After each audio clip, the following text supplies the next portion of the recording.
12 चेंडू 23 धावांचं लक्ष यंगस्टर पाचटेवाडी संघासमोर. त्याला आपल्याला जरा स्पीड काय यंगस्टर पाचटेवाडी हा सामन्याला उशीर होतोय. पंच या सामन्याला उशीर होतोय. धावसंख्या झाले 3. 3 धावसंख्येने खातं उघडतोय. पहिल्या 5 मिनिटांमध्ये पहिली षटक संपलंच पाहिजे. 10 मिनिटात दुसरं षटक संपलं पाहिजे. बघूया.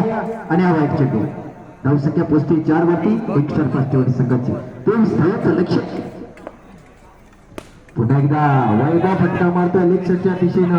1 धाव पूर्ण केलेल्या, 2 धावा पूर्ण केलेल्या, 2 धावेवर समाधान मानायला लागतंय. धावसंख्या होते 6. पहिल्या षटकाचा खेळ चालू असताना या ठिकाणी यंगस्टर पाचटेवाडी या संघाची धावसंख्या 6. बघूया 23 धावांचं आव्हान आहे. 12 चेंडू 23 धावा. फैजान बॅट घे. आणि डिक्लेअरच्या स्वरूपात फक्त 1 धाव. पुढचा चेंडू